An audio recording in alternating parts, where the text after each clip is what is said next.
Salut à tous, ici Fake Futurism. Vidéo un petit peu spéciale. Aujourd'hui, on va parler surtout de MTGO puisque de Magic en général. J'espère que cette vidéo. Alors, je sais pas trop si elle sortira parce que j'en ai fait une en VO avec beaucoup plus de cuts. Plus destinée à un peu un public plus large, mais je voulais en faire une en FR. Je vous avoue que j'ai la flemme de faire les sous-titres sur la vidéo en anglais, et je me suis dit que ce serait un petit peu plus, voilà, un petit peu plus personnel, un peu plus rigolo de la faire en VF. C'est- Bref, donc on va parler de MTGO. On a un but, vous et moi, on veut go infinite sur MTGO. Alors en fait, pour contextualiser un peu le truc, parce que pour certains ça peut paraître un peu obscur, MTGO c'est quoi? MTGO c'est comme Magic papier, sauf que vous avez, sauf que la collection est intangible, enfin intangible, elle est purement digitale. C'est un peu, c'est proche d'ailleurs du concept des NFT, hein, mais pas vraiment parce que les objets sont pas vraiment uniques, mais chaque carte a une valeur qui lui est propre. Et en fait, c'est très différent en ça donc pour ceux qui connaissent Magic Arena ou des jeux comme Hearthstone. Notamment parce que en fait, quand vous achetez des cartes sur MTGA ou Hearthstone, déjà vous pouvez pas acheter des cartes précises, vous pouvez les crafter, mais vous pouvez pas les acheter de manière précise. Et vous pouvez pas les revendre surtout, il y a pas d'output dans ces deux jeux-là. Et je vous avoue que moi, qui ai un rapport au temps assez maladif, j'avoue, le fait que sur NTGO je puisse avoir on puisse avoir certes une collection, mais qu'on puisse revendre derrière des choses, et qu'en fait tout ce qu'on gagne dans le jeu est finalement quelque chose qu'on peut transformer en argent, pour moi c'est super important. Après je sais que pour les gens c'est pas forcément super important, mais pour moi c'est important. Et en fait, ce qui est chouette avec ça, le vrai truc qui est chouette au-delà de ça, c'est que vous pouvez, en fait, là où en Magic papier, slash sur MTGA, slash sur Hearthstone, vous pouvez pas prêter des cartes, donc Magic papier, parce que ça vient avec trop de problèmes, notamment, enfin, il y a un problème d'assurance, il y a un problème deck qui repaye quoi aussi. Enfin, c'est vachement galère, c'est impossible d'envisager en fait un truc professionnel qui serait au-delà de prêter des cartes à un pote, par exemple. Euh, donc ça, c'est pour Magic Papier aussi, parce que les cartes s'abîment, etc. Enfin, il y a plein de choses à prendre en compte, et le coût à mettre en face du prêt d'un deck, enfin, surtout dans un format comme le Legacy, où tu vas prêter des cartes qui ont une valeur cumulée de 3K balles, de 3K euros, et non pas de 3K balles ritual, c'est difficile à imaginer. Pour MTGA, Hearthstone, enfin, il n'y a pas à vous expliquer, c'est juste que c'est lié au compte, en fait, les cartes sont liées au compte. Et donc MTGO, en fait, permet, vu que les cartes, si vous les prêtez, elles ne s'abîment pas, ça permet justement de faire cette méthode de prêt, et en fait, qui est trop bien, qui serait l'idéal, en fait, pour Magic Papier, mais qui est infaisable, et donc, sur MTGO, vous pouvez le faire. Et plus que ça, donc, il y a des boîtes, enfin, il y a des tiers, en fait, qui proposent de pouvoir louer un certain montant de cartes contre un loyer hebdomadaire. Et donc, c'est un peu ça, en fait, qu'on va voir, parce que je recontextualise un peu le truc. Vous avez découvert Magic un peu récemment, enfin plus ou moins récemment en fait. Vous avez une appétence pour la compétitivité, on va dire, parce que je pense que MTGO, il faut aimer le côté compétitif de Magic. Je vois pas trop comme un logiciel fait pour Magic purement pour le fun, même si, enfin, ça peut le faire, mais on est plus là pour développer l'aspect compétitif, et en fait, ça permet de jouer beaucoup, en fait, si vous pouvez jouer sur MTGO, là où IRL, donc in real life, dans la vraie vie, vous ne pouvez pas, en fait, parce qu'on est limité aux tournois boutiques, on est limité aussi aux gros tournois, même nationaux, et on est limité, au-delà de ça, au fait que les joueurs qui on joue, ils ont tout, enfin c'est toujours les mêmes, c'est toujours le même niveau, alors que MTGO, vous allez voir, il y a un niveau qui est quand même assez élevé, et ça permet de s'entraîner et de jouer régulièrement contre des... On joue régulièrement contre des pros, en fait, sur MTGO. Et ça, c'est super chouette pour améliorer son niveau. Donc c'est pour ça qu'il y a un vrai intérêt. Donc cette vidéo, elle s'adresse à ceux qui veulent un peu upgrader leur niveau de Magic 1, et 2, qui veulent jouer à Magic sans se ruiner. Et donc pour ça, on va discuter de plein de choses. Alors déjà, je vais parler un peu des prérequis de cette vidéo, et laissez-moi changer de scène. Ouh là là, ça s'affiche pas. Bon, c'est bricolage, hein, c'est Bob bricoleur aujourd'hui. Donc, ce qu'on va faire, c'est que déjà, il faut que vous ayez un compte MTGO. Alors, je suis navré, je ne vais pas faire un tuto pour créer un compte MTGO. C'est pas du tout l'objet de la vidéo. Il y a plein de ressources sur internet que vous pouvez trouver si vous voulez faire ça, et n'hésitez surtout pas à regarder.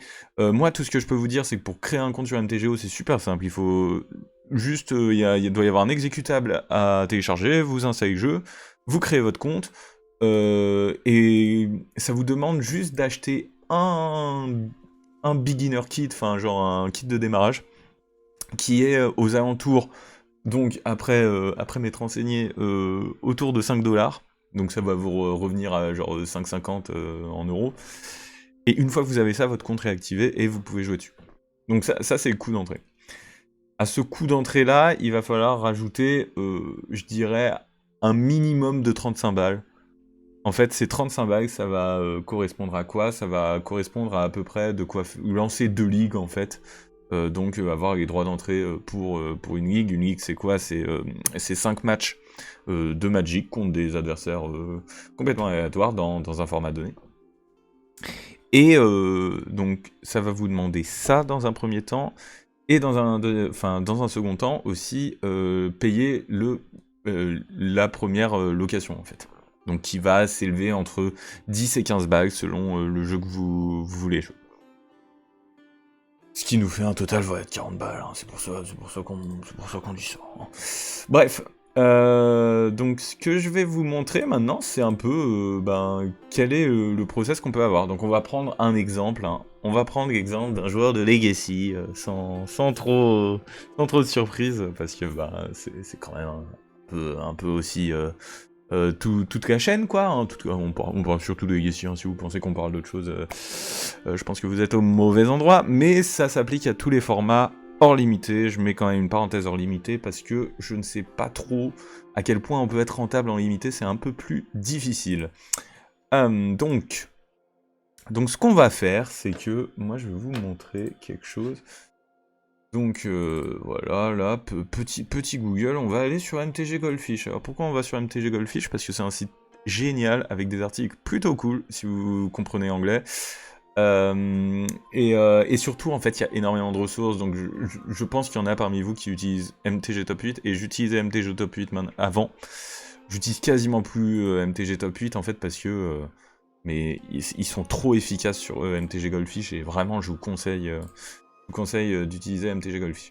Donc on va sélectionner notre format, on va aller dans Legacy, on va see all Legacy decks, et on va se dire, alors là c'est la merde parce qu'il y a eu le ban, donc IZ Delver apparemment n'existe plus, mais IZ Delver existe encore, et je voulais prendre IZ Delver, mais tant pis, s'il faut je prendrai Reanimator, s'il le faut.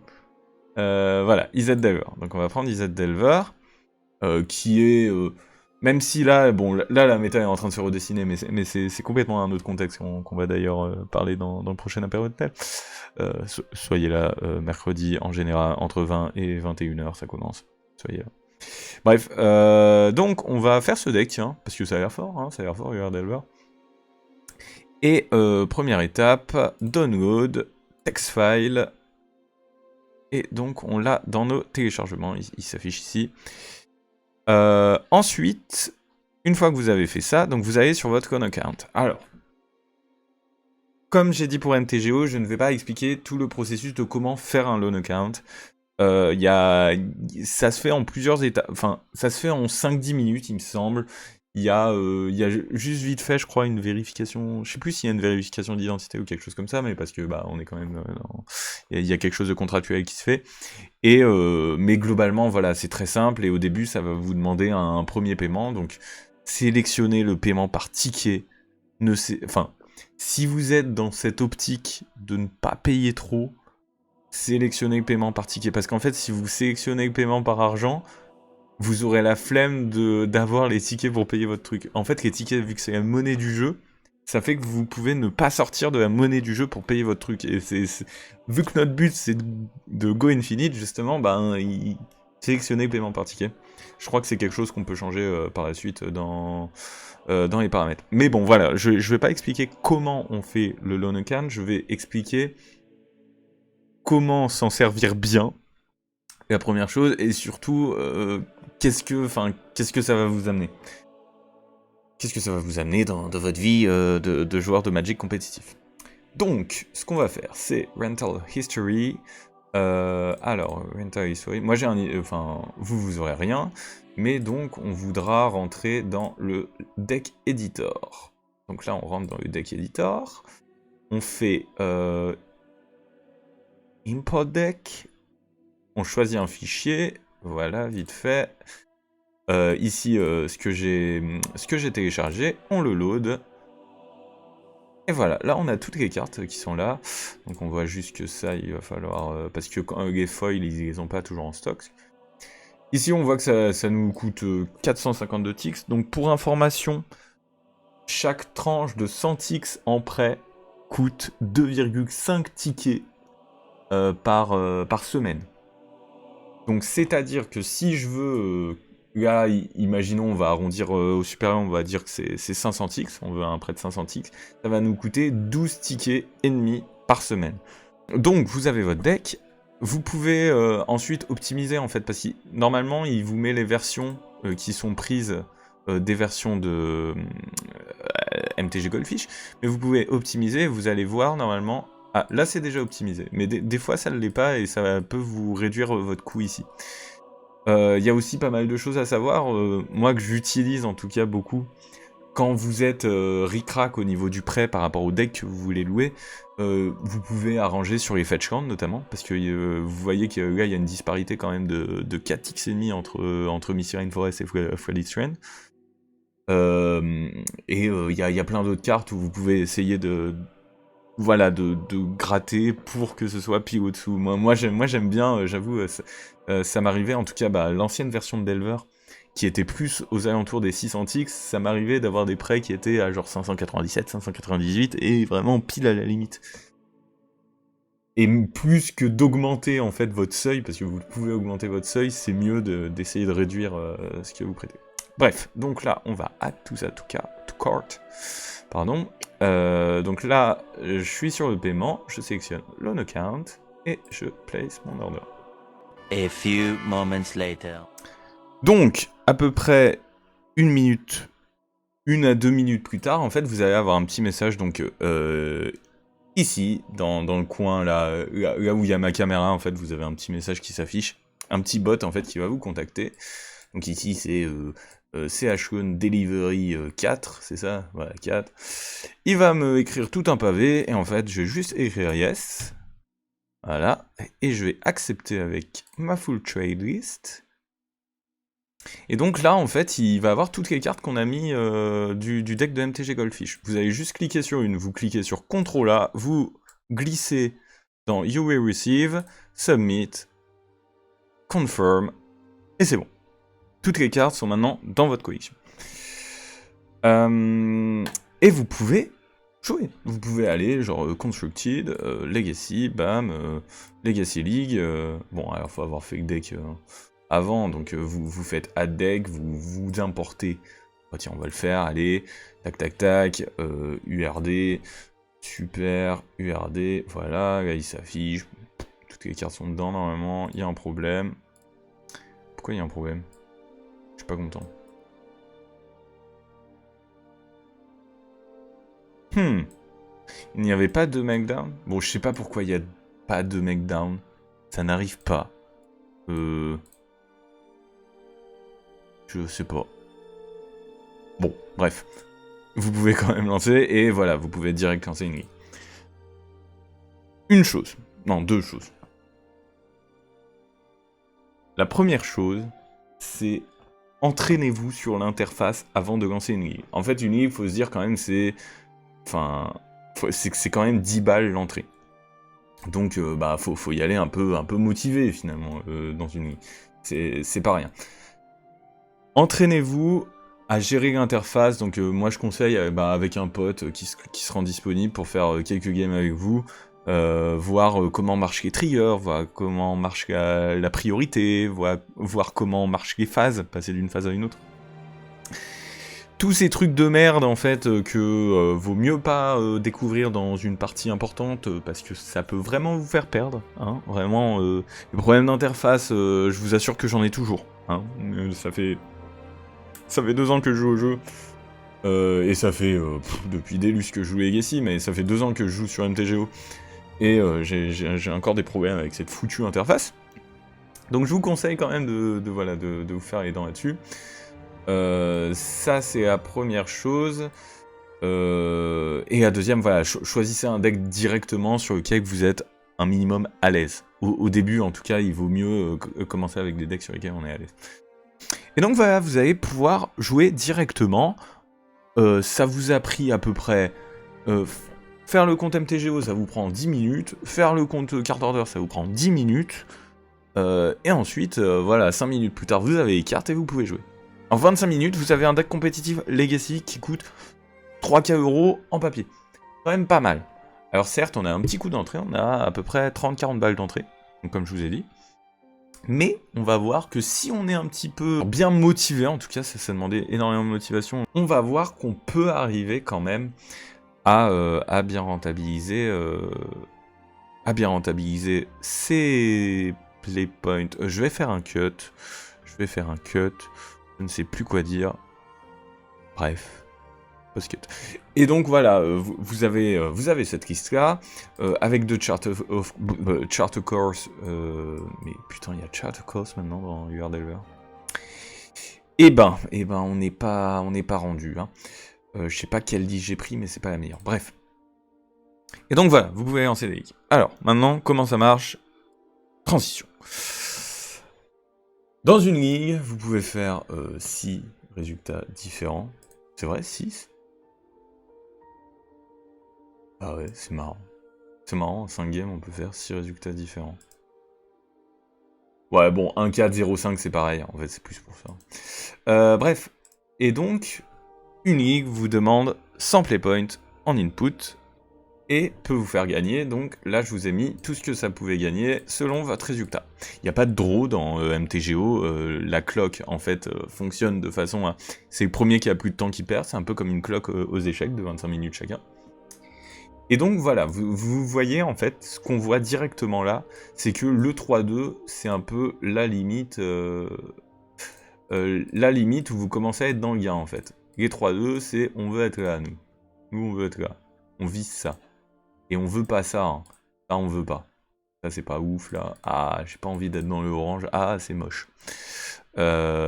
Et donc, ce qu'on voit, c'est qu'à partir de 3-2, on va pouvoir commencer à gagner un petit peu. 3-2, c'est très peu, on va dire. 4-1, c'est pas mal. C'est vraiment pas mal. Et 5-0, c'est insane. C'est absolument insane.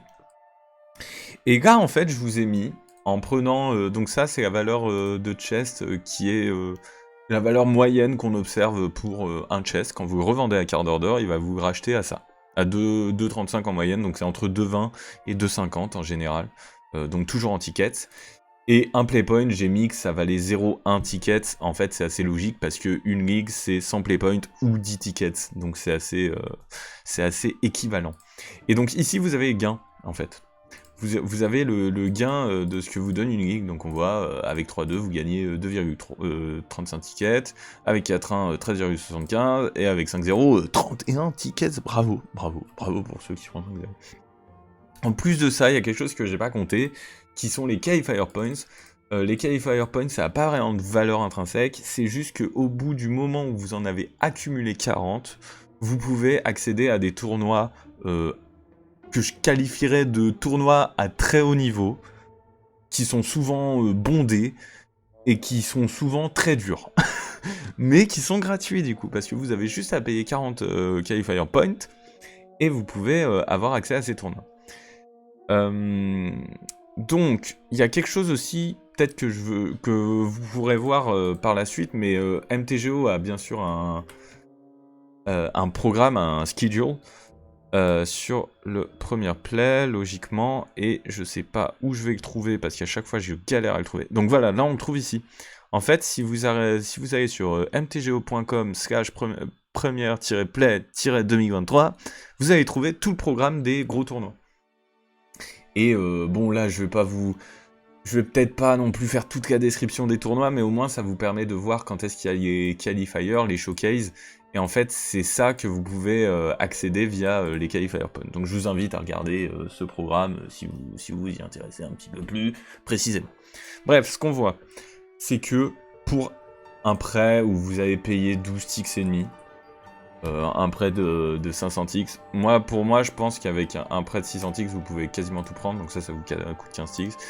Et avec un prêt de 400 ticks, vous pouvez jouer pas mal de decks, mais peut-être pas les decks top tier de la méta. Ce qu'on voit, c'est que vous faites un 4-1, vous payez votre semaine. Et ça, c'est super important. Alors certes, c'est pas facile de faire 4-1, et je suis bien d'accord. Ça va assez vite en fait. C'est vraiment, il y a cette sensation, moi quand je commençais un peu MTGO et que justement j'avais un peu cette problématique en tête, tu te dis, tu fais un 4-1, t'as remboursé ton truc, t'as payé ton truc.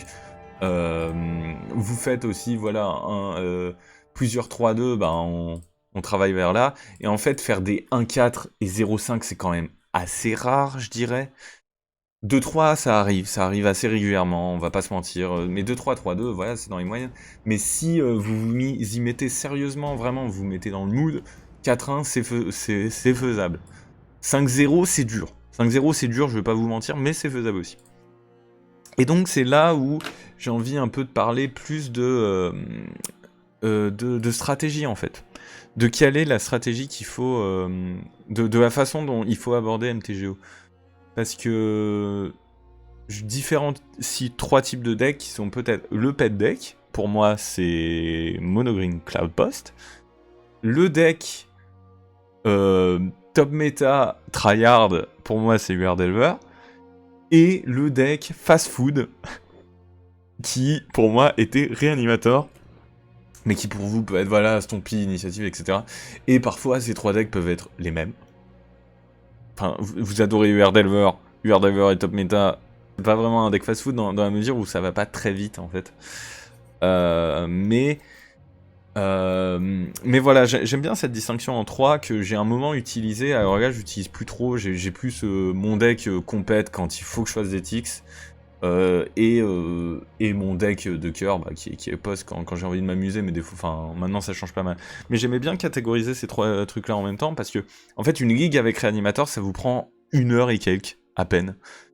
Et c'est un deck qui va rarement complètement contre-perf.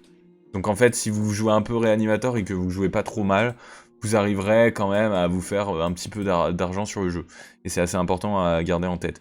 Si vous avez un deck comme Cloudpost par exemple, ça prend 3 heures une ligue. Hein. Comme DNT, c'est des ligues qui sont super longues. Donc vous pouvez pas faire dans votre semaine 15 ligues de ces jeux. Enfin sinon vous avez pas de vie en fait. vous êtes complètement... Vous êtes des malades si vous faites ça. Et Delver, ça me prend à peu près 2 heures. Mais Delver, c'est probablement mon choix le moins risqué, entre guillemets, parce que je sais que je vais arriver à faire 3-2, 4-1, et du coup que je vais payer mon prêt avec, en fait. Donc pensez à la top méta, en fait. Pensez à la top méta si à un moment vous êtes dans la merde, que vous enchaînez les 2-3, les 1-4, et que vous vous dites « Oh putain, je vais commencer ». Pensez à la top méta. Il y a vraiment un côté aussi de rebond, en fait, dans MTGO, où quand vous commencez à perdre, vu qu'il y a un MMR qui est caché dans le jeu, vous tombez contre des gens... Enfin... Je sais pas si c'est psychologique, mais moi j'ai la sensation en tout cas que quand mon MMR il baisse beaucoup, je tombe contre des gens qui sont moins bons. Donc je pense que c'est que si ça marche un peu. Et donc vous tombez contre des gens moins bons, et vous vous mettez à jouer à un deck top méta, et vous faites des résultats. Vous faites des résultats, vous gagnez des chests, vous les revendez, vous payez votre prêt, vous êtes heureux. Au-delà de ça, parce que notre priorité quand même c'est de s'amuser quand on joue à Magic, et franchement je suis le premier, hein, je jouerais pas à Magic si je m'éclatais pas dessus. Hein. C'est super d'apprendre à jouer plusieurs decks différents. Alors ça, peut-être que tout le monde sera pas d'accord avec moi, je sais que...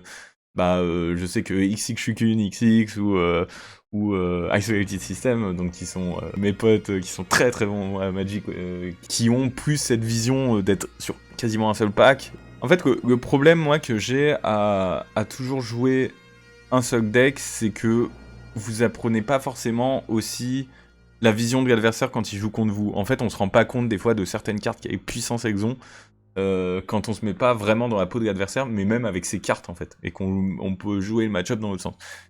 Je suis quelqu'un qui croit vraiment sincèrement dans le fait que jouer plein de decks différents, alors ça vous vous spécialisez pas, et c'est pour ça que bon, je suis toujours d'accord avec le fait quand même de garder un ou deux max decks où vous vous spécialisez, mais c'est chouette en fait d'essayer à peu près toutes les stratégies pour voir aussi toutes les armes que vous avez quand vous jouez ces decks, et c'est quelque chose de super intéressant, qui intellectuellement en tout cas est super intéressant. Et le prêt vous permet de changer de deck, et ça c'est super important. Et c'est pour ça que je vous dis, il y a 3 catégories. Quand je dis le deck fast-food, c'est pas j'ai envie de me tirer une balle quand je joue. J'ai vachement appris en jouant Réanimator. Quand je joue contre Réanimator, maintenant je sais ce qui se passe quand je suis Réanimator en fait. Et pareil, vous allez apprendre énormément quand vous jouez tous ces types de decks. La méta précédente, donc pré-ban, quand il y avait Initiative, je me suis coltiné quand même à essayer Painter, à essayer Breakfast, pour en fait me mettre dans leur peau et voir qu'est-ce qui se passe. Voir aussi quelle est la sensation quand tu joues le deck, parce que c'est très dur en fait d'imaginer ça quand tu joues, quand t'es toujours sur un seul point de vue. De manière générale, j'aime bien quand même multiplier au maximum les points de vue pour avoir l'information la plus juste possible en fait. C'est tout. Si tu croises plusieurs informations, tu te fais quelque chose de plus précis. En tout cas, voilà, c'est... Pourquoi je dis ça également, c'est que parfois on peut avoir un pet deck qui est pas très méta, et donc ça fait perdre, et c'est là où il faut essayer peut-être de changer de stratégie.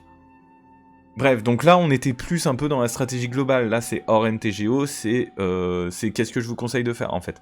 Parce que vous aurez forcément l'occasion d'avoir un volume de jeu qui est plus important que sur un papier, et du coup vous pourrez changer de deck.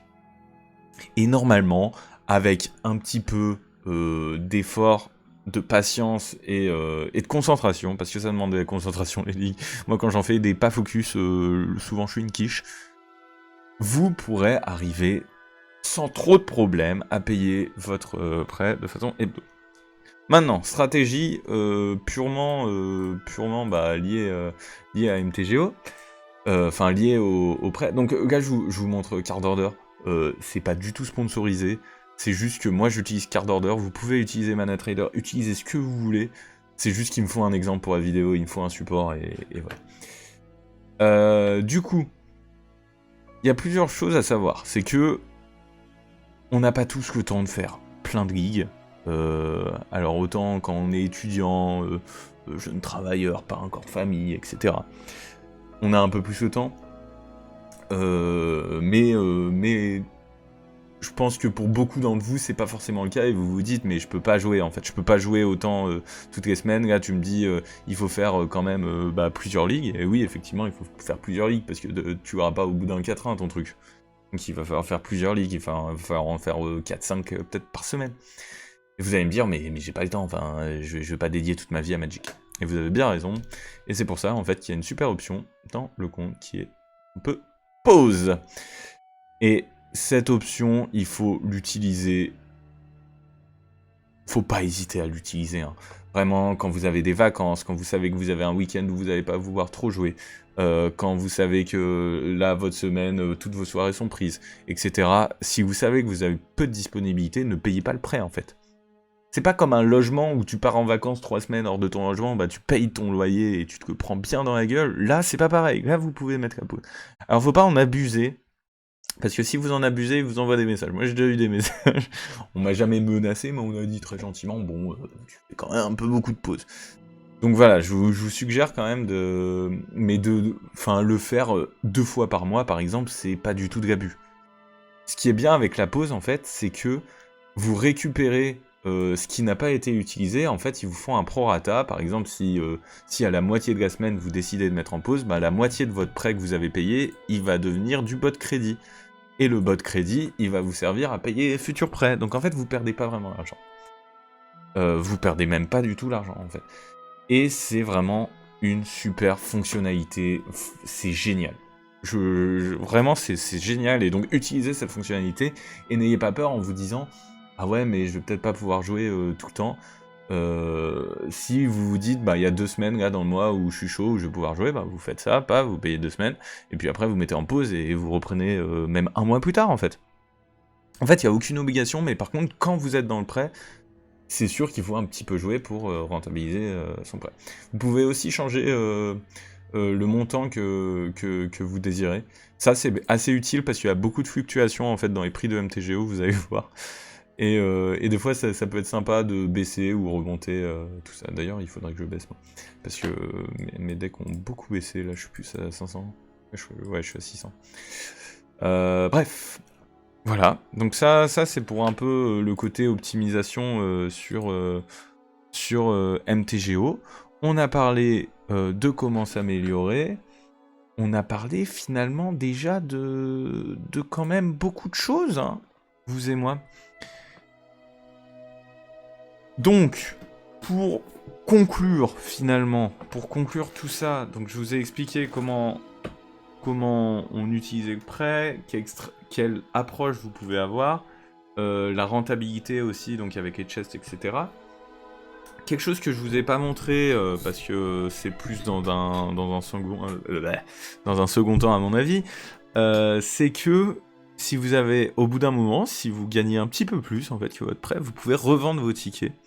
Et en fait, si vous revendez vos tickets, vous pouvez faire donc soit via l'organisme avec qui vous faites le prêt, soit même en proposant à des amis s'ils veulent racheter les tickets. Et donc, bah, ça vous fait un petit paiement pour les tickets en trop, ce qui est pas mal. Et en fait, pour le coup, la plupart des streamers MTGO, la plupart des gens qu'on voit sur Twitter, sur MTGO, pour ceux qui suivent un peu la scène, tout le monde se fait un petit peu d'argent là-dessus. Alors c'est pas énorme, mais c'est un petit peu d'argent, et je vais pas vous mentir, c'est quand même chouette. Hein. C'est quand même cool, quand tu perfs, tu peux sortir de l'argent. C'est pas comme sur MTGA où tu grindes du header, et puis t'en fais rien. T'es obligé d'avoir un tournoi externe pour en faire quelque chose. Donc voilà. Je pense aussi que ce système, il contribue vraiment à vous améliorer sur Magic, parce que il y a une grosse différence avec le Piper, je vais pas vous mentir, en termes de méta, en termes du fait que les triggers se fassent automatiquement. Donc il y a beaucoup de choses qui sont différentes avec Magic Piper. Mais par contre, ce que vous allez voir, c'est que les gens ont un niveau de dingue. Les ligues sont d'un niveau, pour moi, bien supérieur à ce qu'on a dans des XGS, donc dans n'importe quelle boutique en hebdo. Pour avoir fait les boutiques à Paris, à Lyon, à Grenoble, je sais à peu près quel niveau, et je trouve qu'une ligue est plus difficile en général que ces tournois hebdo. Je dirais qu'il y a un challenge et du niveau d'un gros tournoi. Type tournoi à 50, 100 plus joueurs. Et que les showcase, donc ce qui se fait avec les QP, c'est niveau MKM Series. Vraiment, et même au-delà de ça, il y a encore moins de bails que dans ces tournois-là. C'est-à-dire que en papier, vous aurez toujours peut-être les premières rondes où vous allez tomber contre des gens un peu moins compétitifs. Sur MTGO, vous tombez que contre des gens compétitifs. Donc ça, en fait, ça va vous faire évoluer de fou, et je trouve ça fait prendre beaucoup de niveaux. Ça fait voir aussi le jeu d'une autre manière. Donc voilà, je voulais juste faire cette vidéo pour ceux qui s'intéressaient à peut-être sauter le pas, se mettre sur MTGO, et montrer qu'en fait, au niveau du budget, ce qui peut faire peur au début, c'est « Waouh, faut acheter toute la collection ». Mais non, en fait, faut pas acheter toute la collection, faut passer par le système de prêt. Et en passant par le système de prêt, vous allez pouvoir, en fait, équilibrer votre truc et jamais payer rien. Voilà, c'était Fake Futurism. Merci beaucoup d'avoir suivi cette vidéo. N'hésitez pas à liker, à vous abonner, etc., à partager. On se retrouve très bientôt peut-être pour un autre Legacy Tutor, pour un apéro Intel, etc. Stay tuned, passez sur Twitch, ça me fera super plaisir. A plus, ciao, bonsoir.